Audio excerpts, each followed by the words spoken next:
요한복음 20장 26절에서 31절 신약성경 185면입니다. 요한복음 20장 26절에서 31절 우리 천천히 한 목소리로 함께 읽겠습니다. 여드레를 지나서 제자들이 다시 집 안에 있을 때에 도마도 함께 있고 문들이 닫혔는데 예수께서 오사 가운데 서서 이르시되 너희에게 평강이 있을지어다 하시고 도마에게 이르시되 내 손가락을 이리로 내밀어 내 손을 보고 내 손을 내밀어 내 옆구리에 넣어보라. 그리하여 믿음 없는 자가 되지 말고 믿는 자가 되라. 도마가 대답하여 이르되 나의 주님이시요 나의 하나님이시니이다. 예수께서 이르시되 너는 나를 본고로 믿느냐? 보지 못하고 믿는 자들은 복되도다 하시니라. 예수께서 제자들 앞에서 이 책에 기록되지 아니한 다른 표적도 많이 행하셨으나 오직 이것을 기록함은 너희로 예수께서 하나님의 아들 그리스도이심을 믿게 하려 함이요 또 너희로 믿고 그 이름을 힘입어 생명을 얻게 하려 함이니라. 아멘. 할렐루야. 제가 아는 어떤 목사님이 들려주신 이야기인데 그 목사님이 몽골로 단기 선교를 가실 때 이제 사람들하고 뭐 많이 가다 보니까 목사님 좌석이 혼자 이렇게 떨어져 있는 좌석이었대요. 근데 그 목사님이 딱 앉아 계신데 옆에 누가 앉았냐면 이 새 박사님으로 유명한 윤무부 교수님이란 분이 딱 앉으시는 거예요. 그 윤무부 교수 뭐 우리 학생들은 잘 모를 수 있습니다만은 예전에 무슨 퀴즈 탐험 신비의 세계 뭐 동물농장 새 나오는 프로에는 다 나오셨던 분이에요. 새 박사라는 별명을 가진 교수님이 윤무부 교수님인데 이분이 이제 겨울 철새를 보시려고 몽골에 가시는데 그 비행기 옆자리에 이제 제가 아는 목사님이 탄 거예요. 그래서 뭐 TV에서 봤던 얼굴이니까 반갑게 인사하고 뭐 연예인 보는 기분으로 또 이렇게 말을 몇 마디 하면서 기회가 되면 복음을 좀 전해야 되겠다 이렇게 생각을 했는데 몽골 울란바토르 공항까지 가는 3시간 40분 동안 새 이야기만 들었대요. 얼마나 새 이야기를 조리 있게 재밌게 전문적으로 하시는지 자기가 보러 가는 그 겨울 철새 이야기를 3시간 40분 동안 정말 복음이 틈타고 들어갈 어떤 여지도 없이 말이 끊김이 없이 3시간 40분을 새 이야기만 들었다는 거예요. 그러고 나서 선교사역을 10일 동안 다 마치고 그리고 귀국하는데 그 옆자리에 또 윤무부 교수님이 오는 비행기에 또 앉으신 거예요.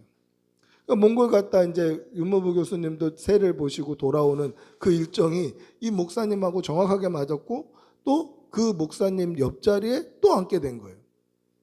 이게 하나님이 복음 전하시라고 기회 주시는 것 같다. 한 번이면 뭐 우연히 그럴 수 있지만 어떻게 오는 길에 또 만날 수 있을까? 그래가지고 복음을 전해야 되겠다 생각했는데 이 인천공항으로 오는 그때는 이제 김포공항이었죠. 김포공항으로 오는 또 3시간 40분 동안 이 새에 이동하는 경로를 계속 들었다는 거예요. 복음이 틈타지를 못했다는 거예요. 그러면서 자괴감을 느끼셨다고 이렇게 얘기하시더라고요. 나는 목사고 내 안에 복음이 있고 하나님을 사랑하는 마음과 예수 그리스도를 사랑하는 마음이 있는데 나는 언제 저렇게 한번 정말 복음 위에 다른 말이 틈타지 못하게 3시간 반 4시간 동안 예수 그리스도의 사랑과 복음을 어떻게 저렇게 열정적으로 전한 적이 있었을까? 이런 자괴감이 탁 들더라는 거예요.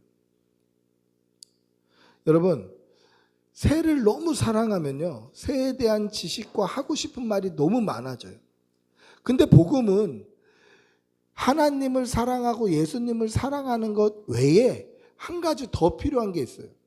그게 뭐냐면 영혼을 사랑하는 사랑이 같이 있어야 돼요. 새 박사는 새만 사랑하면 돼요. 새에 대한 지식과 새에 대해서 하고 싶은 말들이 새만 사랑하면 그 연구 자료들이 어마어마하게 무궁무진하게 있어요. 근데 복음은 하나님을 사랑하고 예수님을 사랑하는 그 사랑과 플러스 내 복음을 듣는 그 영혼을 사랑하는 마음이 같이 있어야 되는 거예요. 그래서 우리는 복음 전할 때 반드시 기억하십시오.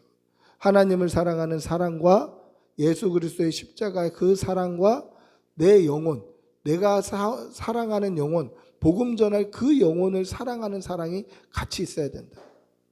이 사람 지옥 가면 안 되는데, 이 사람 꼭 구원받아야 되는데, 이 마음이 우리에게 같이 있어야 되는 거예요. 여러분, 우리가 가지고 있는 복음은 세상의 어떤 지식보다 귀하다는 것을 반드시 기억하시기를 바랍니다. 그 사람을 사랑하는 마음이, 한 영혼을 사랑하는 마음이 우리에게도 있기를 축복하고 기도합니다. 할렐루야. 오늘 예수님께서는 부활하신 날 만나지 못했던 한 사람, 도마를 다시 만나기 위해서 여드레가 지나서 제자들을 다시 찾아오십니다. 오늘 우리가 읽은 본문 26절에 보시면 여드레를 지나서 라고 시작합니다. 여드레를 지나서 라고 시작하는데 성경을 묵상하실 때 이런 구절이 굉장히 중요해요. 그럼 여드레 전에 무슨 일이 있었나? 우리가 그것을 좀 봐야 되잖아요. 예수님께서 어느 시점에서부터 여드레가 지나서 다시 제자들을 찾아오셨는데, 그럼 그 여드레 전에는 무엇이 있었나? 그 여드레 전에 뭐가 있었냐면 예수님이 부활하신 사건이 있어요. 이 사건, 오늘 이 일이 기록되기 여드레 전에 예수님이 부활하셨어요. 그 부활하신 예수님께서 제자들을 찾아가셨는데 문이 닫혀 있고 제자들은 유대인들이 두려워서 한자리에 모여 있었어요. 왜 문을 닫아놓고 한자리에 모여 있었을까? 여러분, 예수님은 지금 우리 요일로 따지면 금요일 날 십자가에 달려 돌아가셨어요. 그리고 안식일, 즉 토요일에 모든 유대인들은 안식일, 특히 그때가 6월절 큰 안식일이었기 때문에 안식일을 온전히 지킨 거예요. 그러고 나서 안식 후 첫날, 지금 우리 달력으로 따지면 일요일 아침에 예수님이 부활하셨어요. 그래서 우리는 예수님이 부활하신 날을 주의 날, 주일이라고 지금 우리가 예배드리는 날로 그렇게 지키고 있는 거예요. 그런데 유대인들 입장에서는 이 안식 후 첫날, 안식일이 끝나는 날 아침부터 어마어마한 핍박이 일어날 것으로 생각한 거예요. 왜냐하면 예수님이 죽으신 이유가 뭡니까? 신성 모독의 죄예요. 그러면 예수님을 따르던 자들도 똑같은 죄목을 적용할 수 있는 거예요. 신성 모독의 죄는 그 자리에서 돌을 들어서 쳐도 할 말이 없는 그런 죄예요. 그렇기 때문에 안식일이 끝난 날, 안식 후 첫날, 즉 주의 날, 주일, 예수님이 부활하신 날부터 핍박이 일어날 거다. 이런 흉흉한 소문들이 돈 거죠. 그래서 우리가 흩어져 있으면 당한다. 한 곳에 모여 있자. 그리고 모든 문을 다 닫은 거예요. 창문도 닫고 문도 닫고 완전히 닫아서 그 가운데 공포스러운 그런 안식 후 첫날을 지금 보내고 있었던 거예요. 그때 문이 닫혔는데 유대인들을 두려워서 모였던 제자들 사이로 예수님께서 호련히 나타나셨어요. 그리고 두 말씀을 하십니다. 뭐라고 이야기하십니까? 너희에게 평강이 있을지어다. 그리고 손을 내보이시면서, 옆구리를 내보이시면서 손의 못자국과 옆구리의 창자국을 보여주시면서 부활하신 예수님이라는 것을 증명하셔요. 그리고 제자들에게, 모인 사람들에게 숨을 내뱉으시면서 성령 받아라 라고 말씀하셔요. 즉 부활하신 예수님께서 두려움에 떨고 있는 그 모인 제자들과 모인 성도들에게 두 가지를 주셨는데 그게 뭡니까? 평강과 성령이에요. 너희에게 평강이 있을지어다. 그리고 성령 받아라. 여러분, 왜 예수님께서 다른 수많은 복들과 은사들이 많이 있는데 지금 모여있는 제자들과 두려움에 떨고 있는 성도들에게 평강과 성령을 주셨을까요? 그것은 지금 이들에게 평강과 성령이 가장 필요했기 때문이에요. 여러분, 여기서 평강이라고 번역되는 단어는 성경 이 요한복음은 헬라어로 기록되어 있기 때문에 평강을 에이레네라고 쓰고 있는데, 당시 예수님은 히브리어, 아람어를 사용하셨기 때문에 히브리어로 평강은 뭐냐면 샬롬이에요. 샬롬. 우리가 잘 알죠. 예전부터 교회에서 무슨 인사하라고 그러면 샬롬 이런 말 많이 했잖아요. 한국 사람도 비슷해요. 안녕, 이것과 같은 뜻이에요. 샬롬, 이것은 한국인들의 안녕하세요, 안녕과 같은 뜻이에요. 무슨 뜻이냐면 두려움이 없이 완전히 안정된 상태를 샬롬, 안녕, 평강이라고 얘기해요. 두려움 없이 완전히 안정된 상태. 하나님으로 말미암아 두려움이 완전히 없는 상태, 하나님으로 말미암아 완전한 상태, 온전한 상태가 바로 샬롬의 상태라는 거예요. 이게 평강이에요.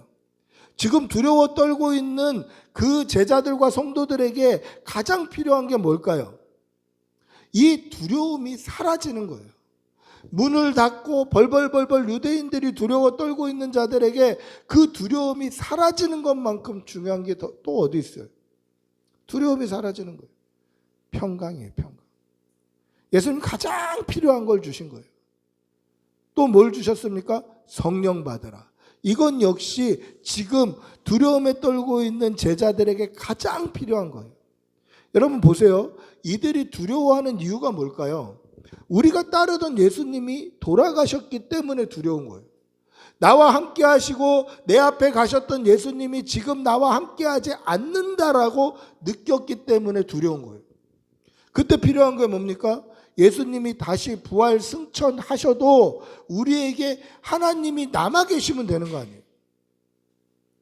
예수님이 육신으로는 나에게서 떠나셔도 하나님이 나와 함께 하시면 되는 거잖아요. 그게 뭡니까? 성령 하나님이 함께 하시는 거예요. 성령 받아라. 예수님은 지금 두려워 떠는 제자들에게 가장 필요한 것을 가장 적절한 때에 주신 거예요. 여러분, 이것이 은혜임을 꼭 기억하시기를 바랍니다. 우리가 하나님 앞에 기도할 때에 하나님께서는 우리에게 필요한 것, 우리에게 있어야 할 것을 우리에게 가장 적절한 때에 은혜로 공급하셔요. 그러니까 미리 고민할 필요도 없고 미리 염려할 필요도 없고 미리 달라고 그것에 매일 필요도 없어요.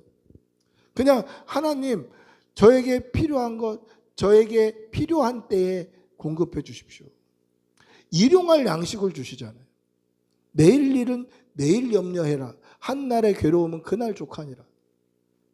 하나님께서는 적절한 때에 우리에게 필요한 것을 필요한 방법으로, 필요한 형식으로, 필요하게 적절하게 때를 따라 아름답게 공급하신다는 것을 분명히 기억하시기를 바랍니다.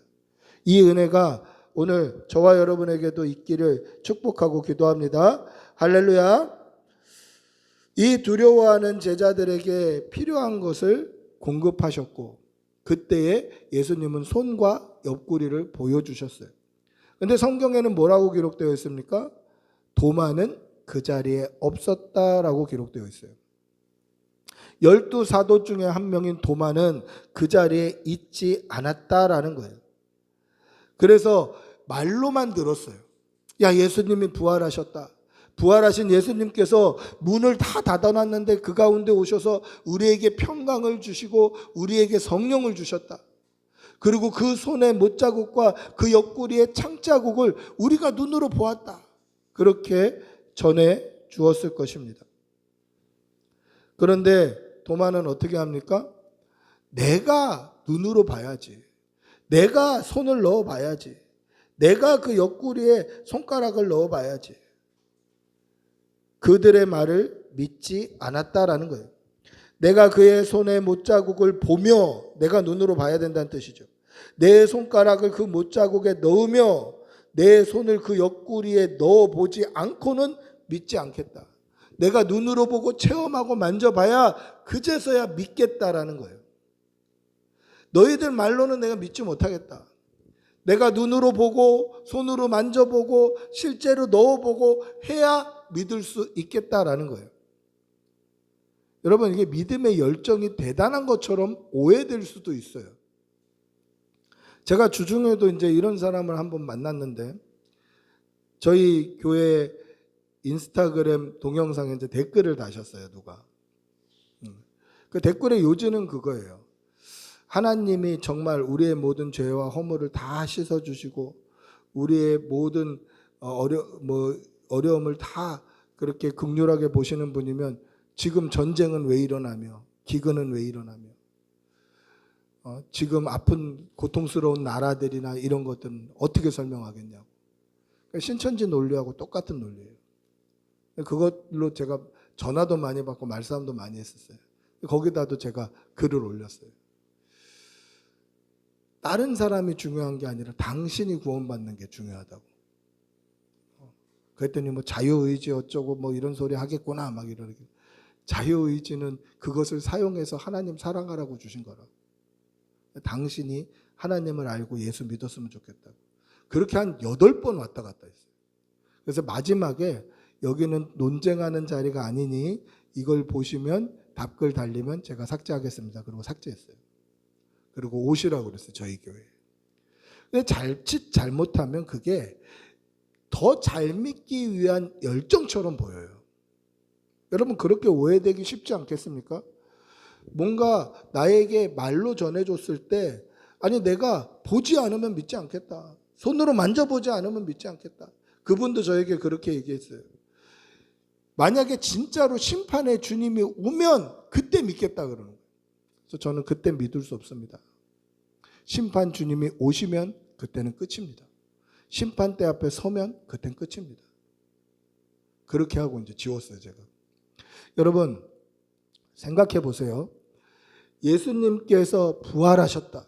내가 손에 못자국을 받고 그 옆구리에 창자국을 보았다라는 말을 해줬을 때 그 말을 듣고 믿는 사람이 더 믿음이 좋은 사람일까요? 아니면 야, 웃기지 마라. 내가 그 손에 못자국을 보고 그 못자국에다 손가락 한번 넣어보고 옆구리에 창자국에 내가 손 한번 넣어봐야 그래야 믿겠다라는 게 더 좋은 믿음일까요? 자칫 믿음의 열정, 신앙의 열정, 하나님을 알아가라는 열정처럼 비칠 수 있으나 이것은 믿음이 아니더라는 거예요. 예수님도 그것을 아셨어요. 우리 27절 한번 읽어볼까요? 27절 같이 읽어보겠습니다. 시작. 도마에게 이르되 내 손가락을 이리 내밀어 내 손을 보고 내 손을 내밀어 내 옆구리에 넣어보라. 그리하여 믿음 없는 자가 되지 말고 믿는 자가 되라. 할렐루야. 부활하신 그날 제자들을 찾아오셨던 그 예수님을 예수님의 그 12제자 중에 도마만 그 자리에 있지 않아서 예수님을 보지 못했습니다. 도마가 왜 그 자리에 있지 않았을까? 여러 가지 유추해 볼 수 있습니다만은 지금 그 자리에 모여있던 사람들은 어떤 사람들입니까? 유대인들이 두려워서 모여서 문을 닫고 공동체로 모여있던 사람들이에요. 그러면 도마는 어떤 사람일까요? 소위 담대한 사람. 소위 사람들 앞에서 상남자. 나는 두렵지 않아. 뭐 그런 성향의 사람일 수도 있겠다 싶은 생각이 들더라고요. 그래서 나는 모여있지 않는 거예요. 그런데 그 도마가 그 자리에 없었기 때문에 예수님이 다시 오신 거예요. 8해 만에 왜 예수님이 다시 오셨을까? 도마가 그 자리에 없었기 때문에 오신 거예요. 담대한 사람, 뭐 상남자, 그리고 나는 직접 경험해보고 눈으로 봐야지만 믿겠다 하는 믿음의 열정이 많은 것처럼 보이는 사람. 그런데 그것이 열정이 아니라 오늘 예수님 뭐라고 말씀하십니까? 네 손가락을 이리 내밀어 내 손을 보고 내 손을 내게 내밀어 내 옆구리에 넣어봐라. 그리고 믿음 없는 자가 되지 말고 믿는 자가 되라. 도마가 믿음의 열정과 믿으려는 의지가 남보다 탁월해서 이런 얘기를 한 게 아니다라는 거예요. 믿음 없는 자였기 때문에 이렇게 얘기했구나. 예수님은 그렇게 말씀하셔요. 너 내 손에 있는 못자국 보고 내 손에 못자국에 손가락 넣어보고 내 옆구리 창자국에 손가락 넣어보면 믿는다고 했지. 자, 넣어봐. 그리고 믿음 없는 자가 되지 말고 믿는 자가 되라. 여러분, 예수님께서 여드레 만에 다시 제자들을 찾아오신 이유가 뭡니까? 오늘 설교의 제목, 믿게 하려 함이라. 1차적으로 누구를 믿게 하기 위해서 예수님이 다시 찾아오셨나요? 도마 한 사람을 믿게 하기 위해서 찾아오신 거예요. 여드레 전에 그 자리에 없었던 도마 한 사람, 그 손을 내 손에 넣어보고 그 손을 내 옆구리에 넣어봐야지만 믿겠다고 하는 이 도마 한 사람을 위해서 예수님이 다시 찾아가신 거예요. 이 한 사람 믿게 하기 위해서 주님이 다시 오셨다는 거예요.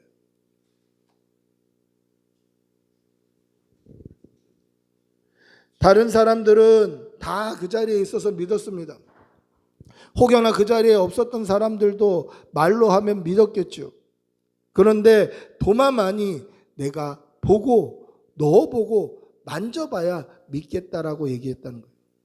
이것이 믿음 없음이었고, 이 믿음 없음으로 가면 구원받지 못하기 때문에 예수님은 도마 한 사람을 사랑하셔서 다시 찾아오셨다는 거예요. 예수님을 만난 도마의 고백이 어떻습니까? 우리 28절 한번 읽어볼까요? 28절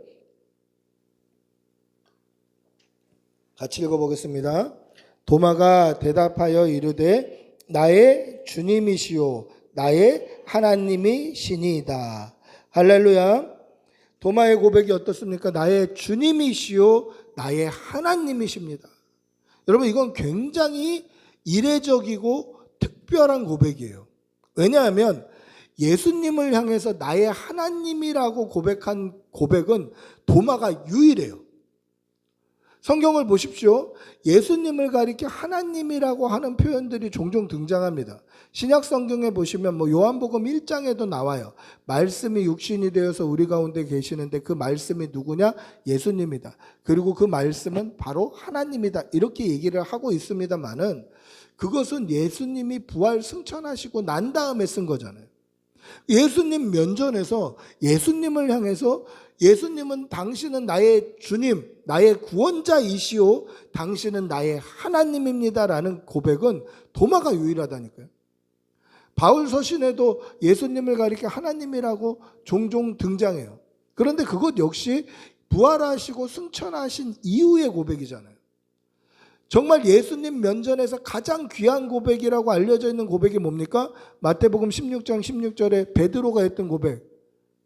주는 그리스도시고 살아계신 하나님의 아들입니다. 이게 가장 아름다운 고백으로 보이는데 사실은 더 아름다운 고백을 도마가 하고 있다는 거죠. 당신은 나의 구원자이시오, 당신은 나의 하나님이십니다. 예수님께 하나님이라고 했던 유일한 고백이에요. 하나님의 아들입니다. 이런 고백들은 있죠. 그런데 하나님입니다. 이건 아주 유일한 고백. 만져보고 나니까 삼위 하나님이 믿어지는 거예요. 느껴보고 나니까 삼위 하나님이 믿어지는 거예요. 그럼 이런 생각이 들겠죠. 우리도 예수님 좀 만져봤으면 좋겠다. 우리도 예수님 만져보고 느껴보고 주님을 지금 도마처럼 확실하게 좀 믿었으면 좋겠다. 체험하고 경험하고 믿었으면 좋겠다.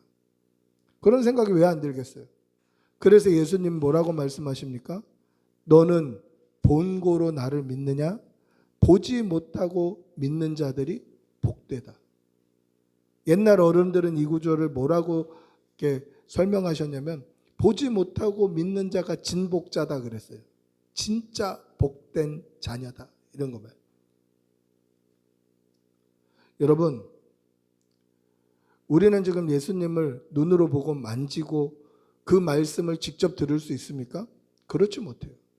그러나 믿음의 눈을 들어서 보면 우리가 기도 가운데, 우리가 예배 가운데, 우리가 말씀을 보는 가운데 예수님을 직접 보고 만지고 경험하는 것 같이 그런 예수님과의 영적인 호흡과 교제와 경험을 할 수 있다는 거예요.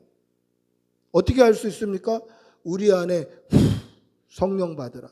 성령의 하나님의 영, 지혜의 영이신 성령님을 주셨기 때문에 우리는 말씀을 통해서 실제로 보고 느끼고 만지고 예수님의 말씀이 살아서 내 가운데 역사하시는 것처럼 이런 영적인 체험을 할 수 있다라는 거예요. 사랑하는 성도 여러분, 도마가 예수님을 만지고 경험했듯이 말씀을 통해서, 기도를 통해서, 예배를 통해서, 찬양을 통해서 하나님의 살아계심과 예수 그리스도를 만지고 느끼고 경험하는 영적인 체험을 하는 성도들이 되시기를 축복하고 기도합니다. 할렐루야. 예. 진짜로 무슨 환상을 보고 이런 체험이 아니라 그냥 마음에서부터 일어나는 거예요. 우리가 지금 로마서 묵상하고 있잖아요. 로마서 묵상하면 뭐라고 되어 있습니까? 우리의 영에서부터 하나님이 살아계시고 예수 그리스도가 나의 구원자 되심을 믿어지는 거예요. 이게 증거되는 거예요. 신기하게 이게 믿어지는 거예요. 그 믿어지는 은혜를 날마다 경험하는 성도들이 되시기를 축복하고 기도합니다. 할렐루야. 오늘 예수님은 도마 한 사람의 믿음을 위해서 다시 찾아오셨어요. 그런데 보세요. 하나님께서 독생자를 우리에게 주신 것은 저와 여러분 한 사람을 구원하기 위해서 주신 것이고, 예수님께서 우리를 위해 십자가 지신 것은 저와 여러분 한 사람의 죄를 대속하기 위해서 십자가에 달려 죽으신 거예요. 오늘 예수님께서 도마 한 사람을 위해서 찾아오신 것이 그냥 도마 한 사람을 위한 이벤트가 아니라 저와 여러분 한 사람 한 사람을 위해서 예수님께서 이 땅에 오셨고 십자가 지셨고 죽으시고 부활하셨다라는 것을 알려주시기 위해서, 저와 여러분을 믿게 하시기 위해서 오셨다라는 것을 분명히 성경은 기록하고 있다는 거죠.